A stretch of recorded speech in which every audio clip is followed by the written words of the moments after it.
د طالبانو د وسلوالو ډلو ترمنځ نفاق یا بلتون چې دی دا په پاکستان افغانستان او سیمه کې یو نوې جګړې ته او د جګړې یو نوې پلمې ته یو لویه لاره هوارۍ لګیا ده.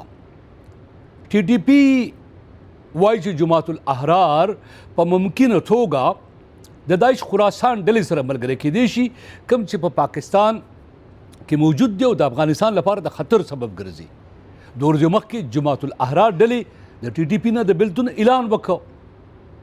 دې ته دومره په ساده انداز کې کتل نه دي پکار. د دې خبرې ډېر ژور اثرات کېدی شي او د دې یو ډېر اوږد تاریخ او پس منظر دی.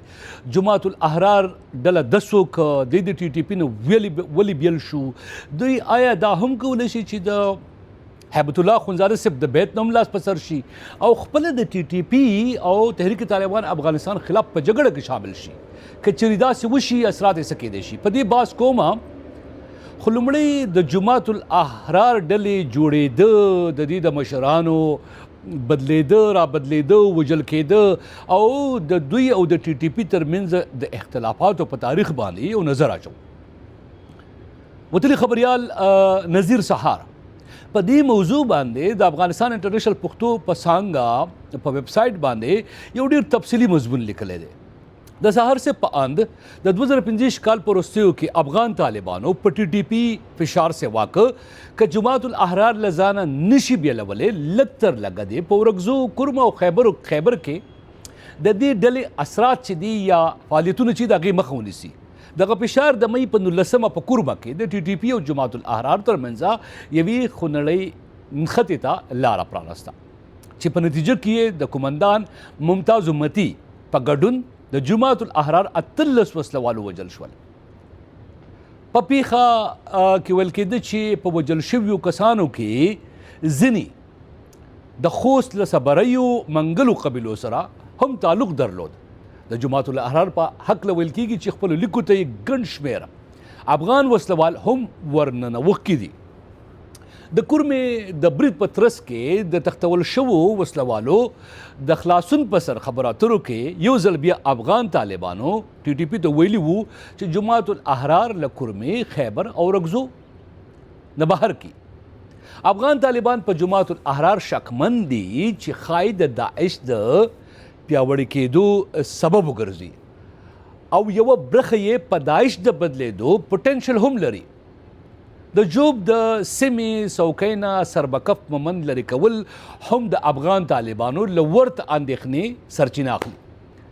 د جماعت الاحرار او ټي ټي پي ترمنځ د نننۍ بې باورۍ ریښې له یوې لسیزې زیاتې پخوانۍ دي. په کال 2014 کې د اګست په 15 چې د ټي ټي پي د مشر حکیم الله مسجد له وژل کېدو وروستو پاکستاني ځواکونو په شمالي وزیرستان کې ضرب عزم عملیات کله شروع کړي وو، په هغه وخت د مومند ولسوالۍ طالبانو یوې نوې ډله اعلان کړې وه چې مشري یې مولانا قاسم خراساني کوله. د ډلې په مرکزي شورا کې عمر خالد خراساني، احسان الله احسان او د چار صدیق قاری د حکیم الله مسجد له وژل کېدو وروستو خراساني د ټي ټي پي د نوي مشر مولانا فضل الله چې د سوات سره تعلق ساته مشرۍ ته غاړه کېښوده، ځکه د خالد سجده مسجد په مشرۍ د مسجدو طالبانو یوې مهمې برخې هم د ټي ټي پي له اډانې بهر فعالیت کوه او د امیر حافظ سید خان په مشرۍ د اورګزیو ولسوالۍ قومندانانو هم د داعش له خلیفه سره بیتونه کړي وو. خو په کال 2013 کې د مولانا فضل الله له وژل کېدو وروسته مفتی نورولي مسجد د ټي ټي پي د نوي مشر په توګه د ټولو خاخونو په یو ځای کولو کار شروع کړ چې جماعت الاحرار هم پکې شامل وو. مفتی نورولي د جماعت الاحرار مشر خالد عمر خراساني بیرته د ډلې د مرکزي شورا غړی وټاکه او د احرار نور غړو ته پوځي کمیسیون په ګډون په مهمو څانګو کې دندې او منصبونه ورکړل. جماعت الاحرار په کورما، خیبر، مومند، سوات او کراچۍ کې دا وخت نفوذ لري او په ډېرو مواردو کې د ټي ټي پي له چتر نه بهر عملیات شروع کړل. دې نه همغږۍ د ټي ټي پي او جماعت الاحرار ترمنځ اړیکې بیرته متزلزل کړې. د جماعت الاحرار په اډانه کې د مفتی حسن او حکیم الله مسجد د ډلې د ځینې قومندانانو حضور هم د مفتی نورولي او د د حلقې ځینې کسان دې ته اړ ایستل چې په مفتی حسن او د جماعت الاحرار په نورو غړو پسې زړې دوسیې بیرته پرانیزي. دوی مفتی حسن له استخباراتو سره تړلی کس باله او پر هغې د ټي ټي پي د دوو پخوانیو مشرانو حکیم الله مسجد او مولوي ولی الرحمن ترمنځ د اختلافاتو ټوکولو تور لګاوه. د نذیر سهار تر مخه د ټي ټي پي د جنوبي وزیرستان حلقې د پخوانی مشر مولوي ولی الرحمن او حکیم الله مسعود ترمنځ د اختلافاتو په وخت کې چې د یوه د قضا مشر مفتی نور ولی مسجد او د بلې ډلې مفتی حسن وو د جماعت الاحرار غړو د حکیم الله مسجد د دریځ په پیاوړتیا او په کراچۍ کې د مالی سرچینو په راټولولو کې ټاکونکی رول درلود. وروستو حکیم الله د ټي ټي پي په مشرتابه شورا کې بدلونونه راوستل او د نورو ولسوالیو غیر دیوبندي طالبان لکه حافظ دولت، شیخ مقبول او مفتی حسن یې په مهمو دندو وټاکل. دې چارې د ولی الرحمن او مفتی نور ولی مسجد ډله له حکیم الله سره د دښمنۍ پر څنډه ودروله، ځکه هغوی د ټي ټي پي په شورا کې غیر دیوبندیان یا د دوی په وینا پنجپیریان په غړیتوب نه خوښول. له ټي ټي پي نه داعش پر لوري د یوې ډلې قومندانانو د تګ یو عامل هم دا ګڼل کیږي او اوس هم د اختلافاتو یو مهم اړخ هم دا کېدی شي. د مشرف د ترور له پلان نه د کراچۍ تر بریده د کال 2014 په مارچ کې د جماعت الاحرار بنسټګر عبدالولي یا عمر خالد خراساني د ځانمرګو بریدګرو او سنایپر وشتونکو یو ځانګړې ډلګۍ جوړه کړې وه چې د پاکستان پخوانی ولسمشر جنرال مشرف اسلام آباد ته د ستنېدو په وخت ووژني. د عبدالولي پر پلان کې یوازې د پنجابي طالبانو قومندان عدنان رشید خبر وو، خو هغه د ټي ټي پي له مشرتابه سره له مشورې پرته په یو ویډیو پیغام کې جنرال مشرف ته د مرګ ګواښ ورولېږه. د رشید د پیغام له خپرېدو وروسته عبدالولي له حکیم الله مسجد نه وغوښتل چې رشید د پلان د افشا کولو له امله د ټي ټي پي محکمې ته د حاضر کړی شي. حکیم الله چې د مشرف د ترهګرۍ د پلان له افشا کېدو خورا نارامه و، په قهرجنه لهجه کې وویل عدنان رشید وژنم او په سا کې یې غورځوم. عبدالولي چې عمر خالد خراساني دی د پښتونخوا د مومند ولسوالۍ په طالبانو کې د کال 2019 په اکتوبر کې هغه مخال د ستوري په ډول را څرګند شوی و چې د شپږو مجرمانو سرونه یې پرې کړي وو. په دې وخت کې چې هر چا ډېرې وجنې کولی شوې، په هم هغه کچه یې شهرت، مقام او پیسې او امکانات ترلاسه کول. د خالد عمر خراساني اصلي نوم عبدالولي مومند دی چې د کال 1980 د جولای په 18 د پښتونخوا د قبایلي سیمې ممندو په کنداریو کلي کې پیدا شوی دی.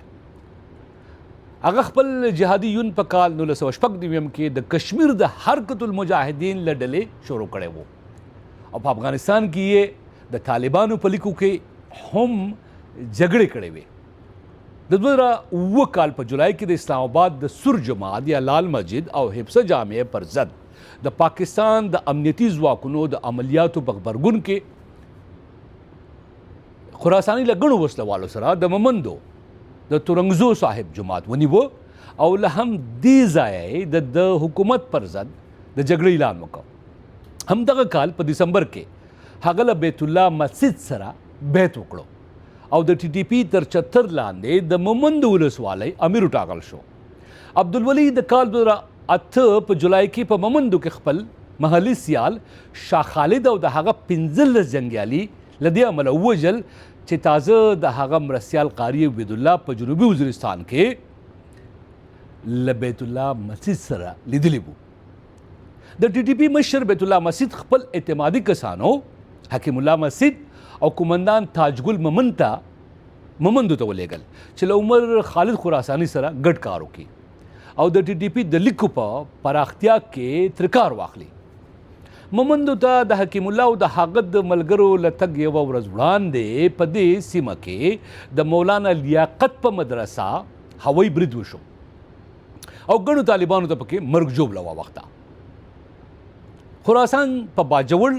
خراساني په باجوړ او مومندو کې د القاعدې له مشرانو غړو سره لنږدې پیژندل او دې پیژنګلوي هغه د ټي ټي پي په لیکو کې د یو مطرح لوبغاړي په توګه ثابت کړ. هغه په 2015 کې د ضرب عضب عملیاتو له غځېدو همحاله د القاعدې له غړو سره یو ځای خوست د مرکز منګسو سیمې ته لاړ.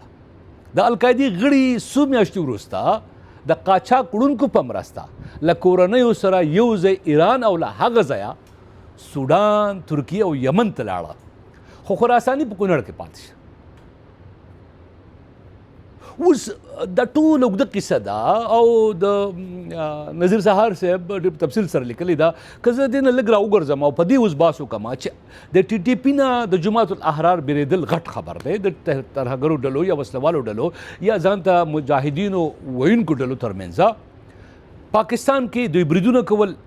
پاکستان د افغان طالبانو غوښتل چې افغانستان خاورې د پاکستان خلاف نه استعمالېږي. ټي ټي پي خپل بریدونه راکم کړي وو، دا خبره پاکستانیان هم مني. خو جماعت الاحرار په کراچۍ کې د رینجرز په مرکز حمله وکړه او اعلان یې وکړ، ویې منله چې دا کار دوی کړی دی. د دې وروستو ټي ټي پي باندې فشار سیوا شو، افغان طالبانو ته وویل چې افغان طالبانو ورته وویل چې جماعت الاحرار نه ځان خلاص کړئ. هغو دوی ته پیغام ولېږه، دوی دا پیغام ونه منه او ځان یې ته بیل کړه. په دې چې دا شک دی د افغان طالبانو چې دا د جماعت د خراسان دای څانګې سره ملګری کېدی شي، نو دا شک بلیدل چې دی ته اوس زیات وزن پکې لیدل کېږي که چېرې پاکستان کې د خلاف عملیات سیوا کېږي او په دې خاطر سیوا کېږي عملیات چې اوس ټي ټي پي حملې نه کوي، نو لازمه ده چې ټي ټي پي سره د دښمني جوړېږي او دا دښمني چې دا دی به په افغانستان کې د افغان طالبانو خلاف هم کاروي او په ممکنه توګه د طالبانو د امیر هیبت الله خونزاده صاحب نه دوی بیا هم خپل ختم کړي. لہذا دا نوې جګړه او د جګړې نوې پلمه چې دا په دې اوس دا شک کېږي چې جماعت الاحرار په ممکنه توګه د افغان طالبانو خلاف وکارول شي په افغانستان کې، څنګه چې د پاکستان په پوځي اداره باندې شک دی چې دوی د افغان طالبانو د حکومت د ړنګولو لپاره پلانونه جوړوي او هلته هغو ته اوس د افغانستان د حکومت یا د ولس نماینده حکومت نه وي بلکې طالبان رژیم ورته وي. نوې ډیولپمنټ دی او څه کېدونکي دي په دې پاینده کې نور پروګرامونه هم درته جوړوو. خپل خیال ساتئ.